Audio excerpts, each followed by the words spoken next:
I'm Malcolm Staves, and I'm the Global Vice President of Health and Safety at L'Oreal.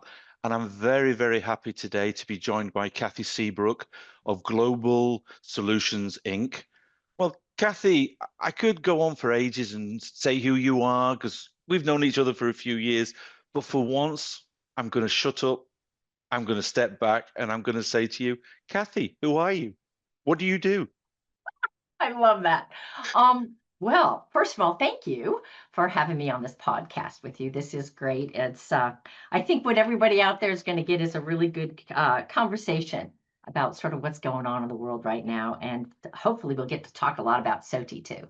Um, Good. I think so, yes. yeah, absolutely. So for me, I was thinking about who am I? I am a person that connects the dots. That's kind of how I'm known in the world. My world has been risk management, systems thinking, and really looking at a business integration approach to occupational health and safety and environmental management. Um, my journey to being the CEO of Global Solutions uh, really started in the UK All right. when I ran the risk control operations for a global financial services company, and in that role, boy, did I learn that there were two countries divided by a common language. I got many times frequently, I got myself into a bit of trouble, but I really learned um, the risk-based approach to managing safety and health because it originated in the UK, spread to Europe in terms of the European directives. Yeah. And as you know, here in the States, it's really hazard-based. So the large companies and companies that get it are all risk-based and they understand management systems approaches.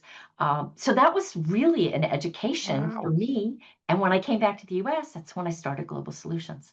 I Okay. Yeah, so that's kind of me, and it's really gone from I'm always at the cutting edge of things. I don't know why, but it's just is who I am. Risk-based approach, management systems, ISO 45001, back in the day, 18001, and sustainability, which is where you and I have met one another. It was indeed. I'm going to take you back a little bit, right? So tell me, when you were a young girl at 10, 12, 14 years old, what did you like to do?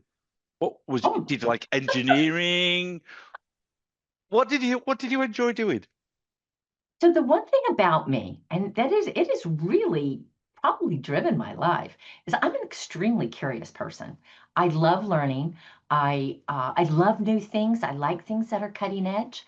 I have to tell you that, back in the day, when I graduated from university, women really didn't have the roles that we Mm, have available to us now. So it was, okay, teachers, nurses, that sort of thing. And so I went off to uni to be early childhood education teacher. Went to the best teachers college university in the state of Virginia, which is where I lived okay. at the time. And I just decided I didn't want to do that, and that I loved, and you'll appreciate this, I loved in the chemistry class that I took, um, why surface tension and how it was explained when you looked at a teaspoon and how water actually stayed Yeah. on that spoon, right? That is curiosity for me. And honestly, that started my journey to become a major in BS in chemistry. Who knew? So So when you ask me that question, it's like yeah. I never wanted to be a ballerina or anything, but I just didn't know something like science like that would be open to me. And so curiosity really is what has driven me probably my whole life and has offered the Nice. opportunities that they have. So where did health and safety come into everything then? I mean, I've got the teaching, I've got the chemistry. I mean, connect the dots for me. So, okay, this is really simplistic. Company car, travel the state of Virginia, and a great salary. Honestly, what the Wow. heck? Yeah, because it was the financial services, the insurance industry that were looking for. They came to do interviews on campus. They wanted chemistry majors, math majors, physics majors, engineering majors, and I'm like, well, I guess I need some interview experience. So that's why I went. And No yeah, they way. liked me. They said, "Oh, come to Richmond, Virginia. We want to talk to you about engineering." And it's like, okay. And literally, that's why I said yes. Those were the three criteria. And I haven't looked back.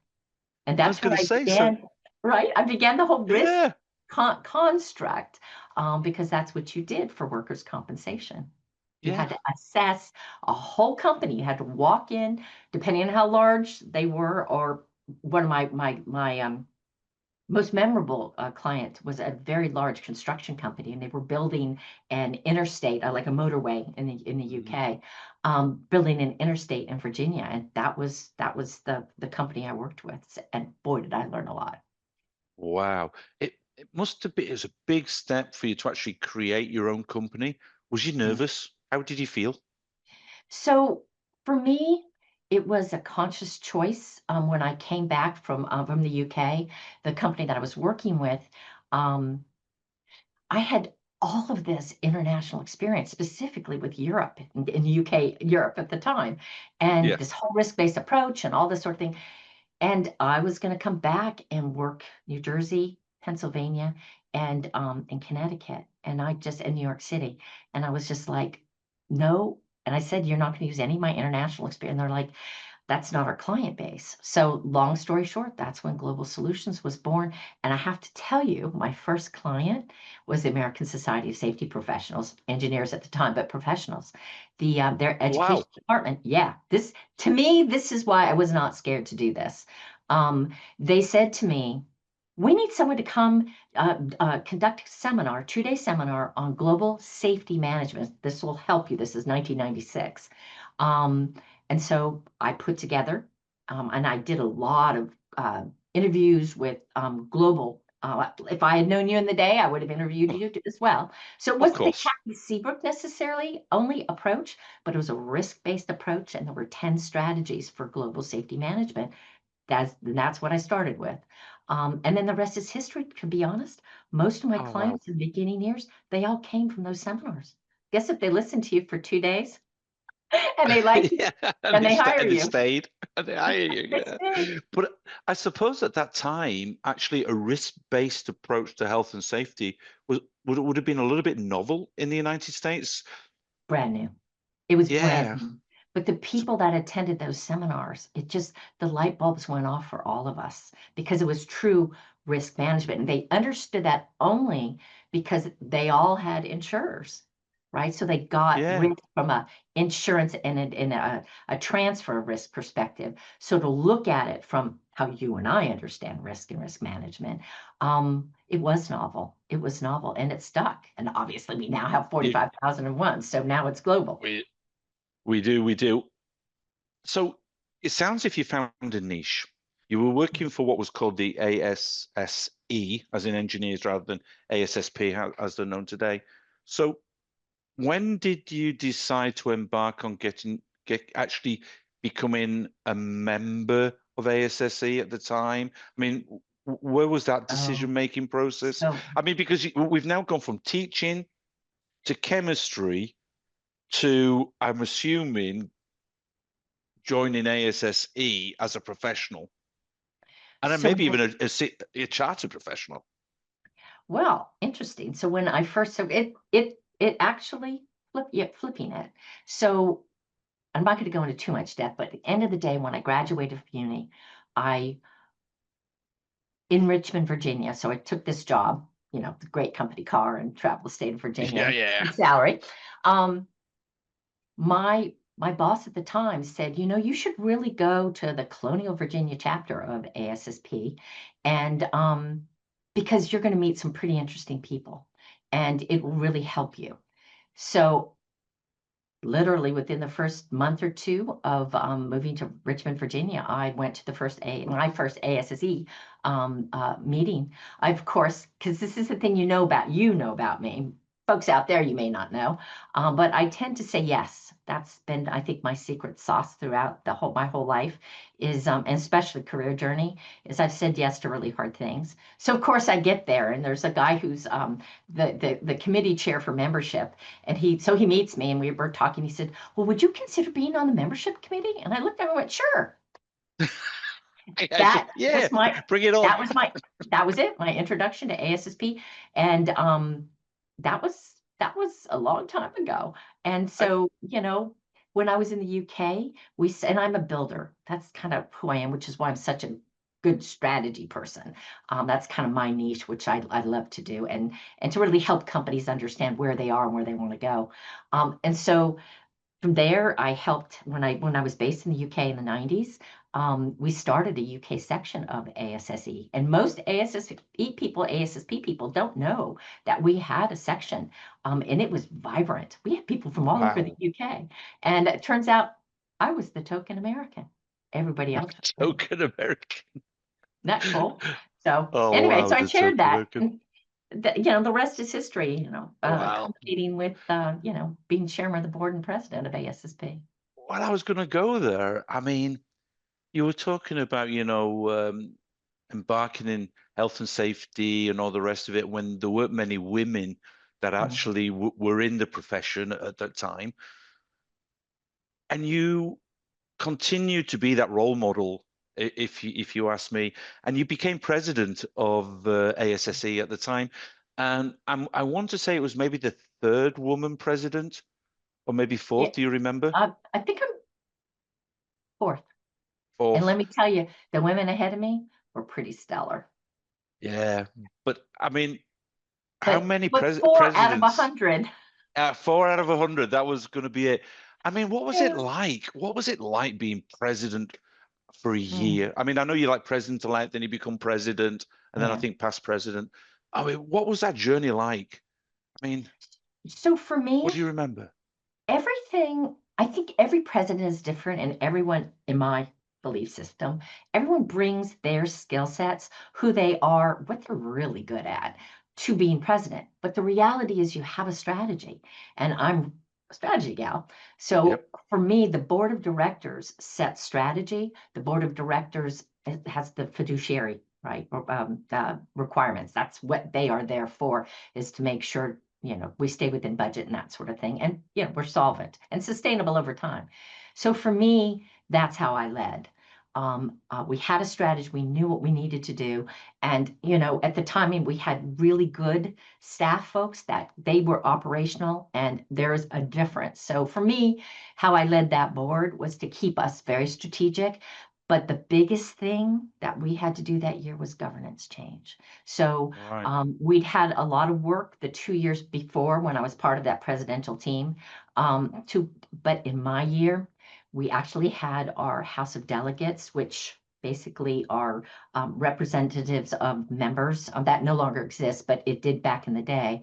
And so we had to change the governance, i.e., how many board members were going to be on ASSP. And we went from a large number down to a very small, mean, and lean group of people, which meant that board of directors had to convince their constituents around the world, frankly, because it's global, that this was a really good thing for the organization, that we needed to be strategic if we were going to be sustainable over time.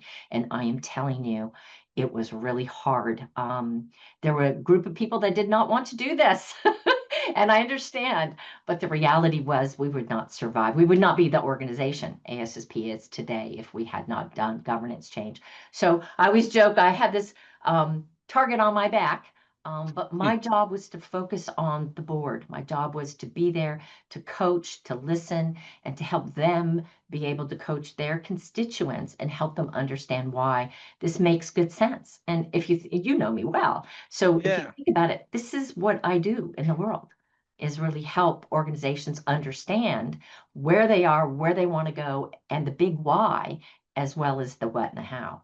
So my skill sets were meant, to be president at that point. And I will tell you, I mean, we went into the House of Delegates meeting not knowing whether or not it was even going to pass. It was Wow. the small minority, which is what I always kept telling everybody, was so vocal that we didn't know. So governance change passed by over 75% of the delegates. So we did our job well. Exactly. And it also, if I remember right from talking to not only you, to other people outside of obviously this podcast, that it set the direction for where ASSP went and are today. In some respects, it put that governance in place that actually has helped them be who they are today. But one of the things that when we first met, really, it was in Chicago, Mhm. introduced by a mutual friend, Zach Mansdorf, to, and I joined a sort of a conference in Chicago that was done by the Center for Health and Safety Center for Safety and Health Sustainability. I'll get it right, okay? And we'll keep that in as a blooper. Um, Tell me a little bit about where that came from, where the idea came from. I think it was during your ASSE days as well, where maybe where the initial idea came from, and then what the idea of that organization was. Yeah. So really briefly, 2010, the ASSP Board of Directors asked me to chair task force, and the task force was focused on sustainability. And even today, as we both know, sustainability is really focused, tends to be very focused on environment. And Yeah. back then it was. So this on this task force, we had the head of environmental health and safety, and not formally but informally charged with sustainability. For Bausch and Lomb, for General Mills, we had a lot of environmental safety professionals that were involved on this task force. There's a group called ORC, which is they've transformed throughout the years, but basically a consortium of global EHS professionals. And that back then we were focused on the safety and health side. Anyway, we got together, and what came from this was that, yes, there was a correlation between the safety and health of people at work and sustainability. And as you and I both know, that's kind of, we've really worked very hard on that. But what came from that task force were recommendations to the board of directors at ASSP. And what we basically, what was born was this Center for Safety and Health Sustainability. And literally, I was part of the group that founded that. Another gentleman, Tom Sessage, went on to be the first chair because I ended up being in line to be president of ASSP. So Wow. so Tom, who was, this is long-winded, but who was on that board of directors of ASSP at the time, it was just logical because he sat on the task force as well. So he took Okay. over being the first chair, and it was perfect because he was the perfect person at the right time with the right skill sets to do that. And that's where we decided we would make it global. So I became the advisor because I couldn't do that and also be senior VP of ASSP or ASSE at the time. And so, but I was advisor, so I was part of all the meetings and that sort of thing. But that's when we said we needed the Canadians, we needed the British to be part of this. And we also needed the health folks at the American Industrial Hygiene Association. Yep. Um, so that's where it became global. And that's where Zach Mansdorf, who introduced me to you, that's where he came into play and why L'Oreal took a very important role with the center. And continued. Things evolved over a number of years, and the center became what we now call people sustainability. That both you and I are very, I will say, proactive Mhm. in this field. I mean, it's a logical part of, I think, of your history, and what also will be your legacy is people sustainability. So do you want to mention as well a bit about people sustainability, what that's all about, where it's living at the moment, etc., what organization? Just tell the viewers a little bit about that. Sure, I'm happy to do that. And just tying in, you were on the board of directors for the Center for Safety and Health Sustainability, and that's why Indeed. both of us really knew when that was sunsetted by those organizations that this construct of people sustainability, the people side of sustainability, which is the social, is the environment, is the economic sustainability for the world, right? The economy, but also for business. And that's where you and I sit. And that's why the Capitals Coalition, you and I were introduced to through Mike Wallace, who Mike was the Wallace, yeah. advisor to the center. And because of that introduction, we became a part of, hosted by and part of the Capitals Coalition. under the construct of human capital. So the idea that we're extending capitalism to really think about the health and safety of people at work. So human capital, capital being wealth, and the wealth that people bring to the workforce. And if they're not safe and they're not healthy and they don't have a sense of well-being, um, you're not going to have the level of capital, the level of wealth the people in your organization can actually bring to your company. So that's why we dubbed it people. It's the people side of sustainability, or people sustainability. And we have a small consortium that meets every month, as you know, because you co-chair this with me. That meets every month, that really talks about the health and safety and the people side of sustainability. We have sustainability practitioners that are part of our consortium and our group, and we have, this will be the fifth People Sustainability Summit that we'll be doing in November of 2025, just next month. Um, so we've come a long way, and the focus is to really help organizations understand why people are so important to the longevity economically for an organization, which again, both of our skill sets, and mine in particular, is to really help companies understand the value that is created by people working in their company. And that's just not the value for the company, it's also the value to society, maybe through a raised awareness in health, safety, and so on and so forth. It's been quite an incredible sort of journey that we sort of had together since that first time. And I want to say it was 2015. Yes, I think it was. So that means that we've known each other for only 10 years. Pretty impressive. You've done That's a pretty lot of really impressive. good work in the world, Malk. Good work. But so just I'm going to keep on with the expression "connect the dots" because I mean it is your signature, really. It is what you're famous for. It's so gone from teacher, chemists, safety, president of ASSE, as it still was at the time. Okay, co-founder of the Center for Safety and Health Sustainability. Co-founder now, we've gone into people sustainability, so more and more into ESG, sustainability, where people and the value that they have, etc. And then woof, 2025, a book was launched. I mean, it's like this continuous story. Tell me a little bit why you decided to write the book. I mean, it's called Connecting the Dots and ESG, sustainability, whatever, but Connecting the Dots is what I remember as its real name. Why did you do the book? Why did it come about? How? So I knew it needed to be done. And I will just tell you, and to everybody out there, I am not a person that ever thought I would write a book. I just didn't. I'm a published author, in various the Safety Professionals Handbook, in various journals and things like that, but never a book. But honestly, I knew it needed to be written. And it's written for safety and health, environmental and sustainability professionals. And it's business focused. It's not long. It's like 300 pages, and it is for the people that are actually doing the work. It's real world, it's hands-on, it's how to. So it starts with the idea of what the heck is sustainability anyway? What is ESG? What does this mean? And obviously today, literally today, things have evolved, but around the world, sustainability is alive and well. And the reason is because it makes good business sense. And so that's what this book is about.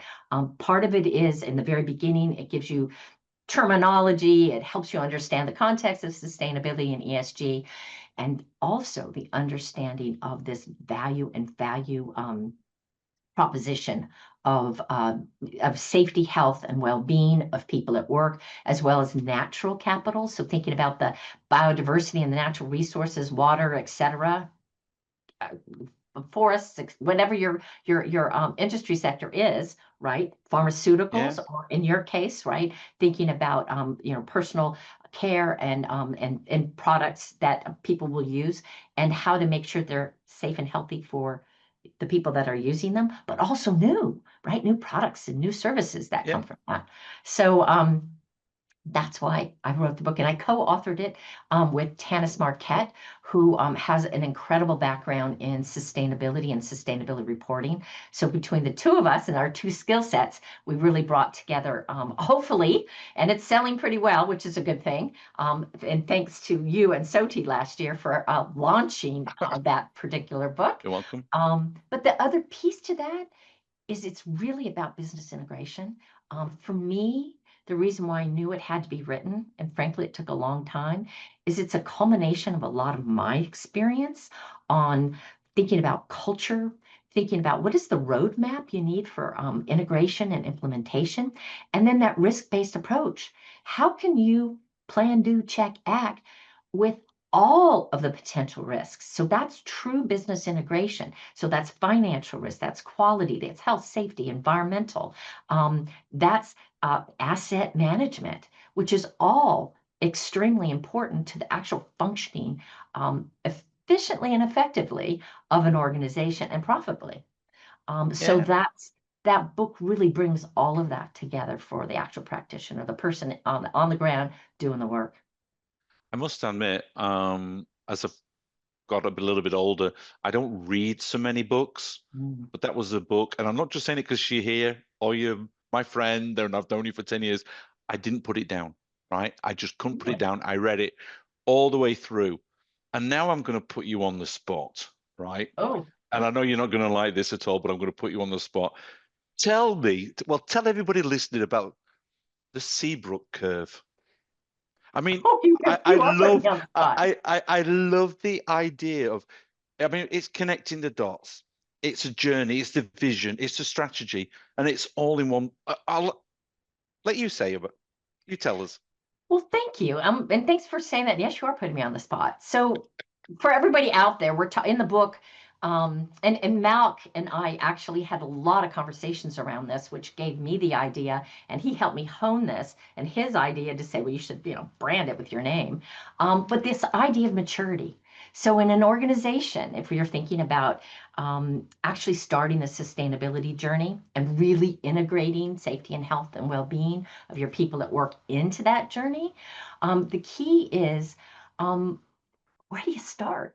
So you got to figure out where are you in that current moment, determine where you want to be. And I say you, your company, your organization, your leaders, and us as EHS professionals leading those discussions in our organizations and doing a lot of listening to figure out where do you want to go. So that whole you'd see it in the book, and it's a maturity curve, and it really provides some definition as to are you at the starting point, which is your company doesn't even know what sustainability is, but they know they probably should be thinking about it, to all the way to the point of true 100% integration of the construct of environmental health, safety, sustainability into the organization, into the business actual decision making on a daily basis. And that's the CEO on down to that first line worker who's making a decision as to whether or not to do that work safely, whether or not to make a suggestion to be more efficient or effective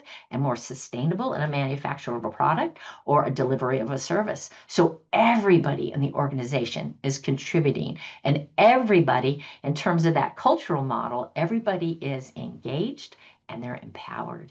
And those are two of the four important pieces to really understanding how to transform your culture. So thanks for asking, I because like it. I think that's really important because some It companies think, is.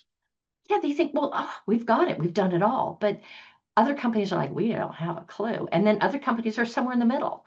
And it's like, it gives them an idea of where they need to be thinking they want to be. So, and then they develop their strategy around that. Exactly. And also what I like about it is how to get there one step at a time kind of thing. It's not a big leap of faith or a massive leap. It can be done gradually one step at a time. I Yes. mean, absolutely incredible. So, yeah. So let's jump to SOTI a little bit, right? You mentioned Yes. SOTI earlier, so thanks for the plug, and just in case nobody saw the big sign. Oh, Sodi, safety on the edge. Yeah, you got it. Good. I'm glad you got that one right. Would have been Absolutely. embarrassing if you had. So, in earlier this year in March, we had the inaugural Safety on the Edge event. Um, and you were there as a sponsor and also as a keynote as well. So thank you very, very, very much. So what are your biggest memories about SOTI in Berkeley? And don't say the food. I love that. Food was good, by the way. It was Um, good. People. It was the people in the room. I have to Really? tell you, yeah, I have to tell you, Soti, I mean, I speak all over the world, to be honest. So I get to go to many, many conferences and symposiums and summits and things.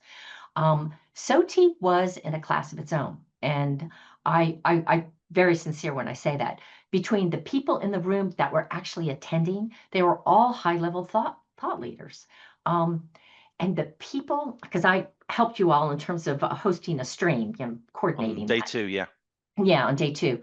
Um, and the people that were in my sessions that I introduced, um, highest caliber.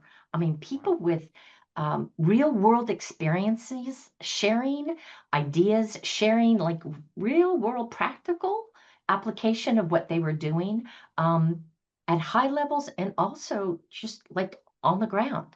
And I really felt that if you were attending, you had choice. There was options. I think there were three or It was four four different streams, yeah. four Four streams. streams, yeah. And so it was the people that were actually speaking and sharing their knowledge formally, right, in a presentation, as well as the people in the room through questions and answers. And, the typical conference where you get to network. But I really felt the networking was really, really, really good. But again, for me, that was it. It was the content. Also, I mean, being in Berkeley and being in that Bay Area was just pretty Oh, amazing. I it mean, it was was. just beautiful. So for all those reasons, but honestly, which is the reason why I'm very excited about Baltimore this year, and SOTI, not this year, SOTI's next year for 2026, because of the value and because of just the robust knowledge that was in that room. I mean, it was very invigorating It for was. me as well. One of the things that Corey and I wanted to do when we had the idea, initially we were going to do a presentation together, which was cancelled. Then we were going to do a workshop together, which was cancelled. So, but within somebody else's conference, if you know what I mean, in the United States. So we decided why not do a little conference or something ourselves, and it just went from one thing to the other. But one of the things that we Oh, wanted to do is to break the silos or to start to have a discussion across silos. So process safety, because when that goes wrong, big bangs. Occupational health and safety, industrial hygiene, researchers, academia, bring them all in the same room.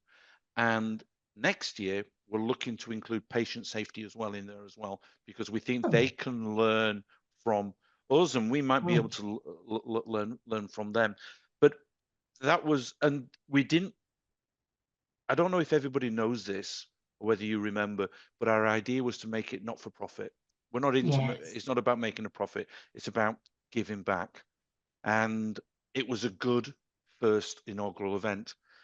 Um, Baltimore, as you mentioned, is going to be next year, right? In May, 5th and 6th of May.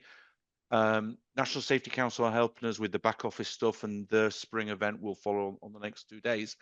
And you're already signed up. I'm so happy. But this time you've got a workshop. Yeah, Now I'm this very is going excited to be about it. special. This is going to be special. Without giving too many spoilers, just tell us a little about this workshop and who you're doing it with. This is Yeah, exciting. thank you for this. Andresa Hernandez, who is the global VP for Siemens in safety for Siemens AG, she and I and we're both really excited about this. We are going to do a 4-hour workshop at SOTI, as you've said. And it's on business integration. It's a lot of what I've described and some of the models that I just shared with you. So that cultural framework and the roadmap, and this is what attendees will take away. very bespoke to their own organization. So we are going to walk them through what business integration might look like for safety, health, environment, and sustainability, and what that construct using the this risk management cycle, which is really the core, at literally the core of how you can integrate all of these things together within the construct of your business. And that cultural model that I talked about. And we'll talk about maturity as well. And I think Andres and I are excited about this because, she's doing all this in practice. And so she's going to share some of the things that they have been doing to incorporate this thinking at Siemens globally, which I think is really, really important. So real world and then business models, things that you can take away to actually do within your organization. And without giving away too much, we're going to talk a lot about collaboration. And that's something safety and health professionals, we, at the highest levels, we do, but we don't do to the level we could. And so we're also going to introduce a value, impact valuation model that the attendees will take away. And we're actually going to work through what that looks like. So you can start to have those conversations in your organization on how safety, health, environment, and sustainability actually impact the balance sheet, can actually impact your profit and loss statements and reports, and how that can be used for good business decision making in light of safety, health, environment, and sustainability. So I'm excited. Can you I, tell?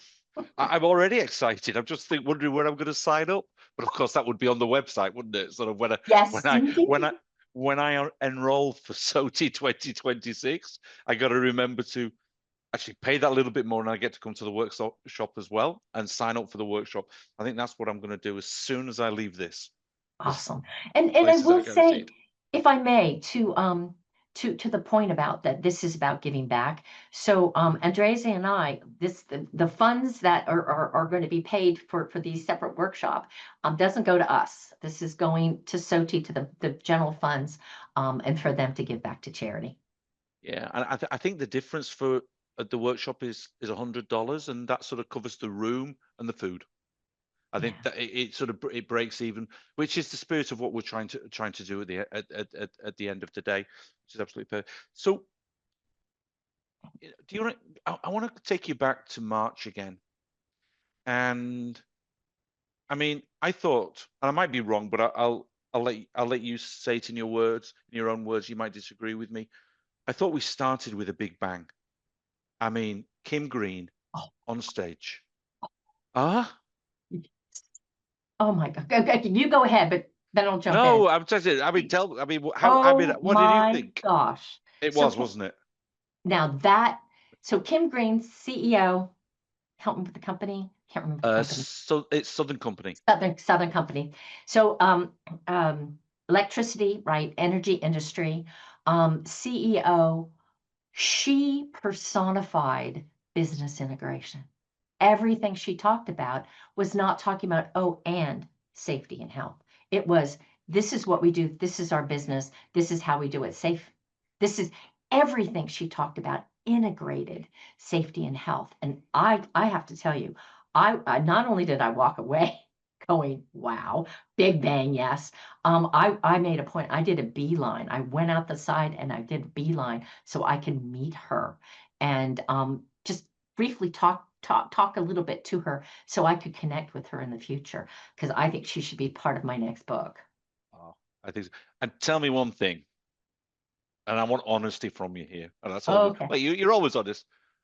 Did she bring tears to your eyes? Did you feel Oh it? my heavens. She, what's the word that we would, it inspired me. Yeah, Yes, I mean, she inspired me to want to be like the best version of myself. And just knowing we all do really hard stuff, right? All of us do this. yeah. Our work is hard, right? We actually don't are not revenue drivers. So we're always, pushing to get in. And in everything that I've done, it's like she really, really, truly Oh, inspired me to go to the next level, the next step. So yeah, yeah. So hard act to follow. Maybe bring her back next year, Uh, mid Get 2026. guess what? She'll be there. I'm thrilled. I know. It's Oh, very good. Um, what was there another session that you enjoyed? It was a haha moment, or where you thought, wow, I'm just glad that I was in the room. oh. So yeah, you know what? There were a couple. One was Carol Smets Yes. from Pinot Ricard, or did I get that Uh, wrong? Backwards. no, Um, no, it's the right way around. yeah, that's what I thought, but then I had to check myself. And so she's the global director of safety and health, environment and sustainability for that global organization, which we would know from all of their lovely products. But The lovely here's, products. yes, deliciously lovely products. And we and she talked about culture. She was in one of the sessions that I got to introduce her. And so she really talked about their transformation and what some of the things that they have done to be able to actually relate safety and health, within a beverage manufacturer. It's like, really? How do you make it, for lack of a better way to say it, and this isn't Carol's words, it's mine, but how do you make safety and health sexy within that Oh, glamorous world, right? yep. Um, and she did it and she's doing it. And I just felt like this is somebody that really understands organizational development. And this is something safety and health professionals don't do well. We don't understand the construct of business and how it truly functions. We know our silo, we know what we do, and we're really, really good at it. But we don't necessarily know how to fit it in, that whole business integration piece, how we fit it into the business so the business drives it, not us. And I felt like Carol really did that. So She's do you still think in we the should? process of doing that because, Ah, transformation takes time. But and that she for me now was a had. really good one. It was good, and I think now she's actually taken on board sustainability and CSR as well as environmental health and safety within her organization. So do you think we should bring her back? Absolutely. Okay.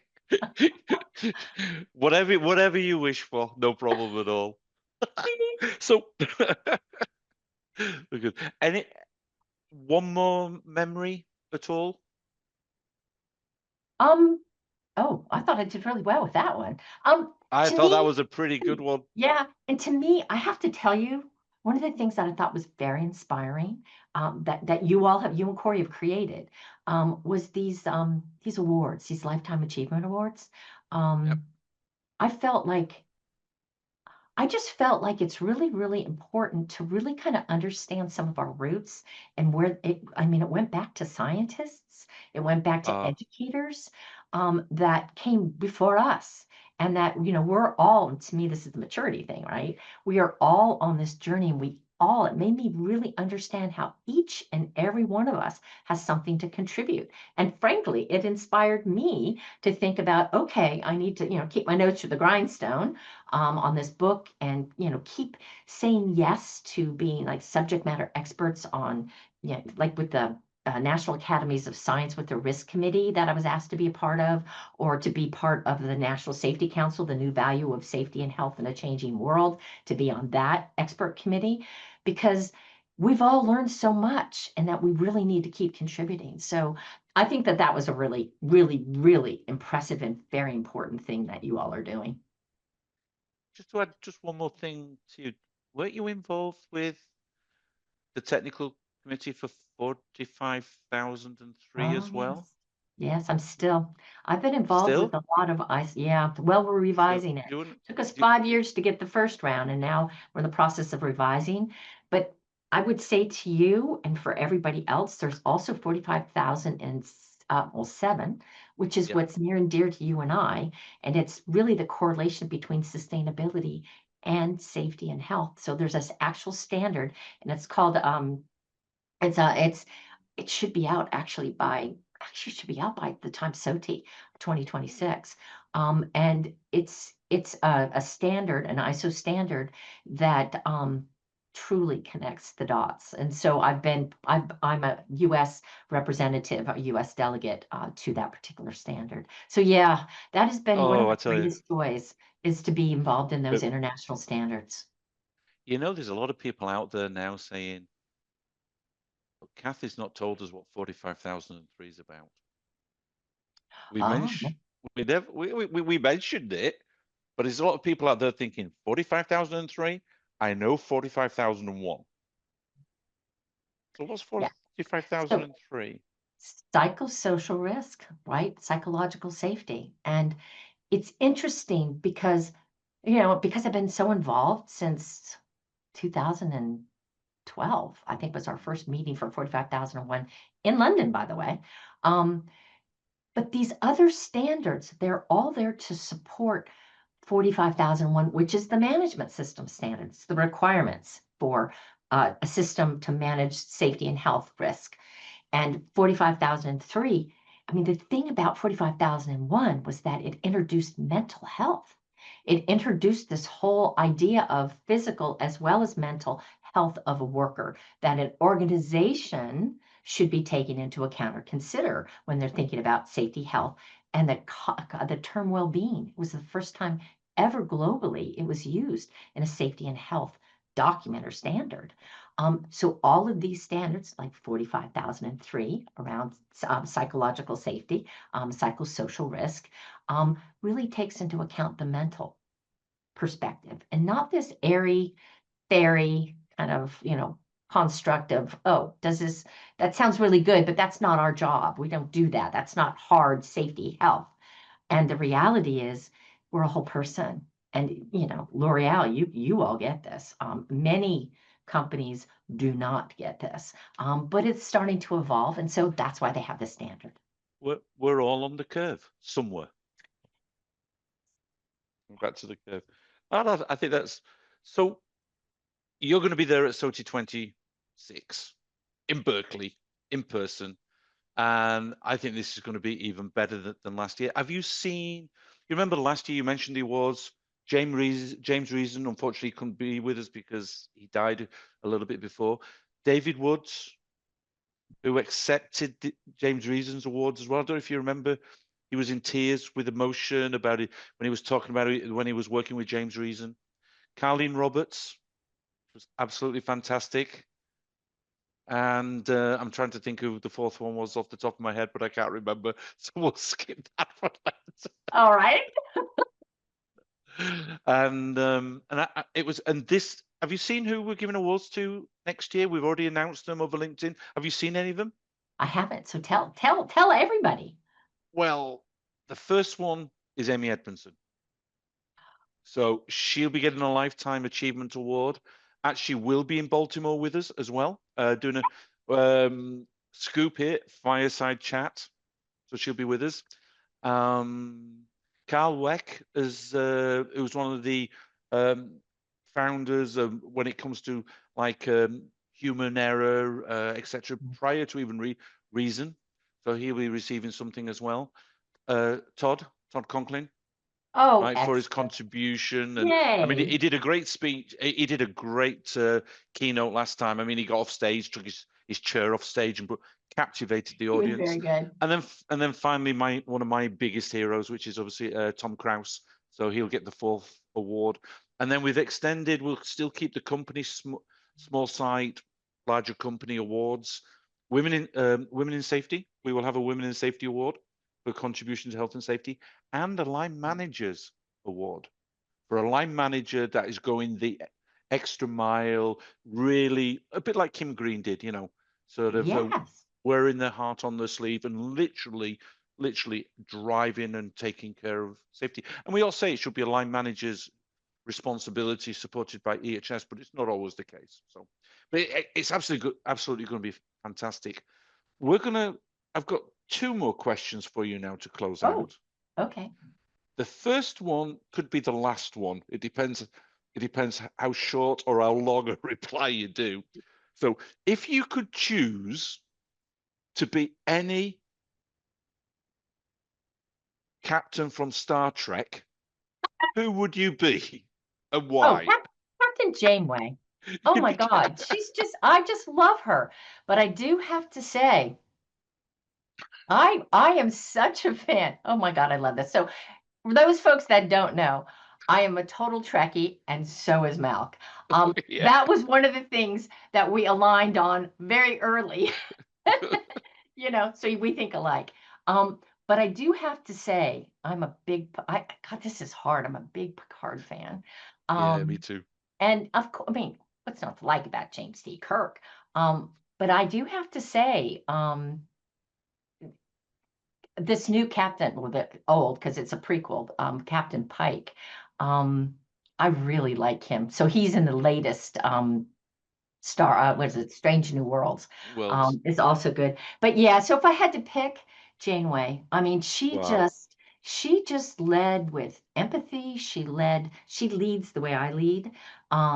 She leads with collaboration. Not that the others don't, but it was just so. And for me, back then, I mean, she was an incredible role model of a person with all the right skill sets, a true leader, and her people. You knew she was a leader because her people just followed her everywhere. And they had some pretty precarious situations that they were in a part of space so very distant. Um, Oh, wow. anyway, sorry. Oh God, Oh, thanks for no, that no, no, no, no, question. no. That's a But great question. you've actually just sort of like really reminded me that for anybody out there that wants to be really a leader of the future, just watch Star Trek, because the lessons of leadership that come out of Star Trek is absolutely incredible. I am going to ask you the last question, right? Okay. So you you probably know that I love Cher, right? And the songs and everything, seen her in Oh, concert several I didn't times. know this. I'm Oh, learning I love something Cher. new. Love Cher. So if I could turn back time, right, where would I take you and who would you want to see? Oh wow. So one of the things to know about me is I don't necessarily look backward because that's not the direction I'm going, if I'm really honest. Um, so for me, I'm always at the cutting edge of things. So I'm always looking forward, connecting the dots in places where people don't ever even see them. That's kind of like that's my secret sauce. Um, so so if I were to think about, so it's a who would I want to Uh, know or who I want to? or where, you can even say, where would you like to go back in time if you could? Would you like to meet somebody, place in time? You don't Um, need to. yeah. You So it you can just might be be forward might be looking. might be a person, but a place. I am so happy to be like in this century with antibiotics and women actually being able to have roles and me being able to do the things I need to do. So I don't want to go backward. No offense to anybody, but it's the truth. This is my personal opinion. For me, where I am, um, oh, you stumped That's me. okay. You I got totally you. I got stumped me. you. Yeah, it's really hard to stump me, but I can't really think of a person or a place or a thing. I mean, I think that You there's know? some pretty incredible leaders Yeah. that I would have liked to get inside their head, like to understand the strength and the perseverance of Martin Luther King, to really Wow. truly understand how that man, in the face of being put in jail, or Nelson Mandela, in the face of being put in jail, how internally they could have that fearlessness. This is a trend for me these days because I think doing really hard things is what helps me grow Yeah. and just becomes a better person, not just in my work, but just in life and as a parent, etc. So people like that, I'd like to be able to get inside their heads to really understand how they coped. How did they get through those times that I think I would just fall apart. So, and there's probably other people out there, but those are two people in particular that I would think of.